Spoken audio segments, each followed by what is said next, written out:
And just like that, the Supra is dead.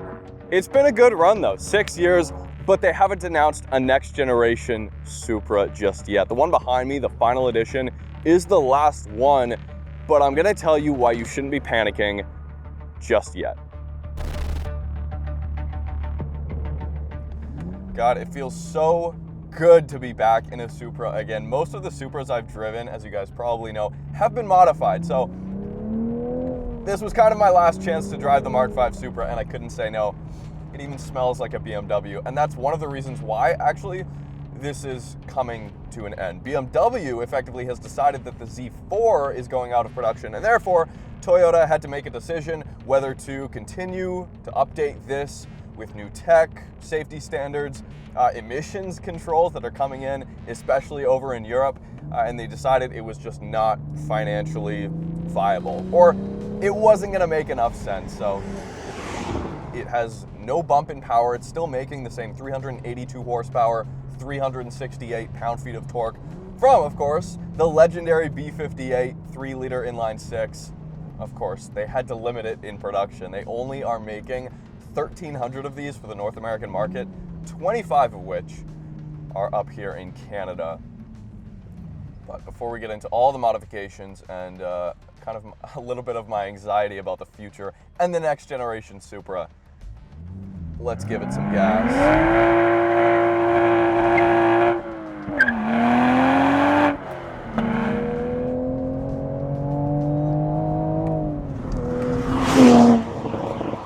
These cars are so quick. This feels a lot closer to 400 horsepower. First things first, yeah, you can spec this with either the 8-speed auto, or here we've got the 6-speed manual. This is not just an appearance package. We have real performance upgrades here, okay? The front brakes are bigger, 14.7-inch rotors, Brembo brakes, of course, that's 1 inch bigger than the premium model gets. It's got stiffer bushings, rubber bushings, in the front and rear for some of the control arms, and then it's got a stiffer underbody brace. Not only that, but the alignment, the camber, specifically front and rear, has been tuned, or adjusted, sorry, more aggressively for turn-in and all that stuff. It's also got a beefier underbody brace. The adaptive suspension has also been tuned. Still really comfortable here on the street. This strikes a perfect balance between just a connected, dialed-in, sharp experience and a car you can still daily drive, and the seats contribute to that too. These seats are amazing, adjustable bolsters, all that. But what I'm getting to is the rear diff. They've changed the diff control in the back and how it's tuned. So specifically, like here, dipping into a corner, they say it should reduce understeer a little bit. And what that tells me is that it's probably locking up slightly more aggressively, a little bit more aggressively, under decel. That's just a guess. And we're here on the street. It feels so good. It's super tight, steering sharp. I mean, it has always been a little bit twitchier than the Nissan Z. The Nissan Z is a little bit more approachable on the street, a little bit more comfortable, cushier. And when the rear end steps out in the Z, it's always predictable. It's just fun to chuck around, as you guys saw in my video on the Z a couple months ago. The Supra is a little bit more unforgiving in that sense, especially here on the street. It is running Michelin Pilot Super Sports, 275s in the rear. I'm not sure what's up front. I'll put that on screen right now. Steering's not amazing, but it's definitely more precise, more predictable, feels better than the Nissan Z. But the car is super tight, and these tweaks have just brought it from 10 to 11.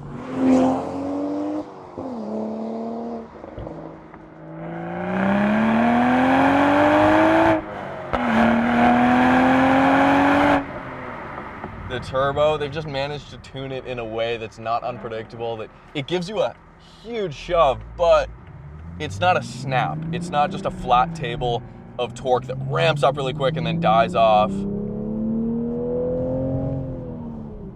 It's got a big carbon duckbill spoiler. It's got new 19-inch gloss black wheels. This one's in undercover, which is a matte black. Pretty cool. It would probably take a little bit more work to upkeep and just to keep clean, but yeah, it looks awesome. Now this one's also been spec'd with the GT4 pack, I believe it's called. So that adds the graphics on the side, the GR graphics, and it changes the duckbill spoiler from gloss carbon fiber to a matte carbon fiber, but then adds these red mirror caps, which don't look good at all. The only thing they match with are the red calipers. The BMW Z4 got an updated infotainment, and this did not get that. So this has an older version of iDrive from BMW, which is fine. You can control it from down here with this knob, or it's a touchscreen as well. Really basic. It's easy to use. It works quickly enough, but that's more because it's just simple and basic, and it doesn't have any Android Auto at all. No wired, no wireless. That sucks. That would prevent me personally from daily driving this car. And you guys know the manual is the only way to go here, despite it still feeling like a BMW transmission. It's fun. It's just not as tactile as some other options on the market. Not only that, but the clutch throw, the pedal travel is way too long. Minor gripes in an otherwise perfect car. I lied. There's one more thing I don't love about the Supra, and that's how twitchy these brakes are at lower speeds and around the city. The trade-off with the touchiness around town is that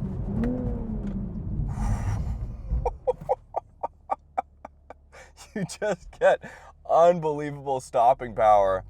It's just easy to drive and dailyable if you are willing to deal with suboptimal fuel economy. This is rated at 26 miles per gallon. Good one. That is rich, you guys. I've been getting maybe 16 or 17 miles per gallon.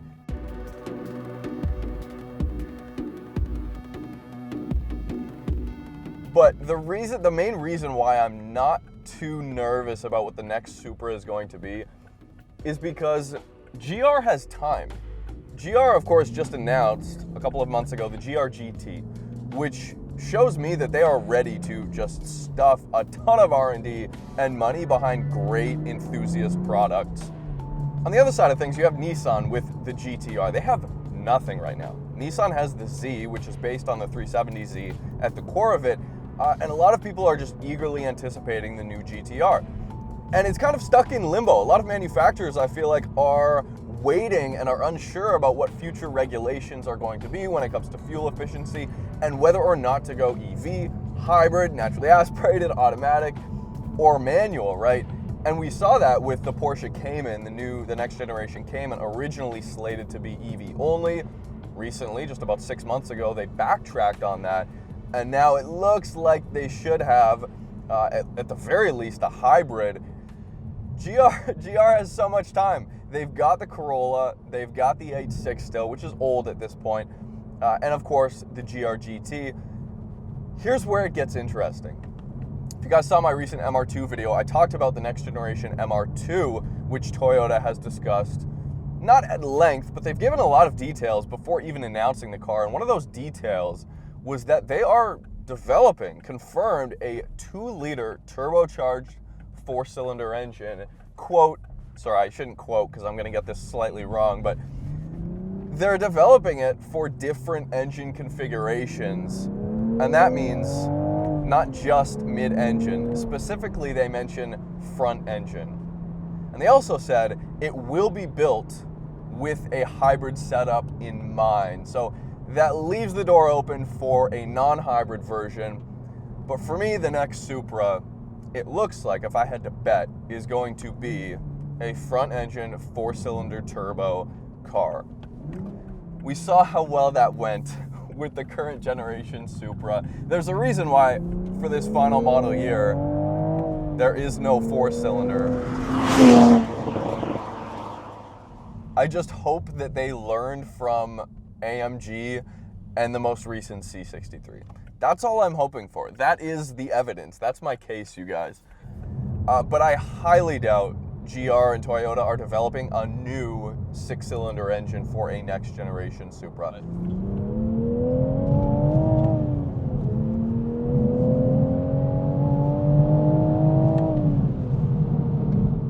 So the Supra Final Edition is $20,000 more than the standard base GR. Starting price, $62,000 Canadian. As spec'd here, $85,000 Canadian or $72,000 USD. So if you guys watched my MR2 video, I suggested that that car basically should fill the gap between the GR86, a more affordable, accessible sports car, and the new GR GT, which that'll probably compete with the Corvette and a few other exotics deep into the six figures, right? So at $71,000, this should split the gap between the the MR2 and the GR GT.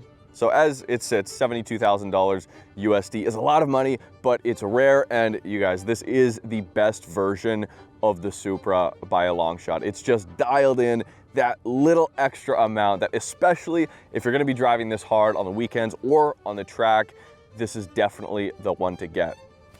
The other side of my brain, though, steps in and is like, well, if you don't want a brand new car and you're willing to look in the used market, there are some great options. You can get a C7 Corvette Z06 for around $70,000 to $75,000 USD. You can step into a 991, 911 Carrera with a manual for that. And more importantly, if you get an M2, the new M2, you might be able to find one of those for under $75,000. Yeah, the Supra looks a lot better. The Supra has always looked just stunning, in my opinion. A perfectly sized car, and I hope in the future Toyota is able to provide us both the 2-liter turbo MR2 experience in a more compact, friendly setup, and then the Supra that'll be more suited to grand touring. So there it is. Toyota has basically confirmed that it's coming. This was coming from Toyota North America, but they did say that a next generation Supra would make logical sense. They said that's the goal. They just don't know when or how or any details. So please speculate with me in the comments below. Thanks guys for watching, and we'll see you next time.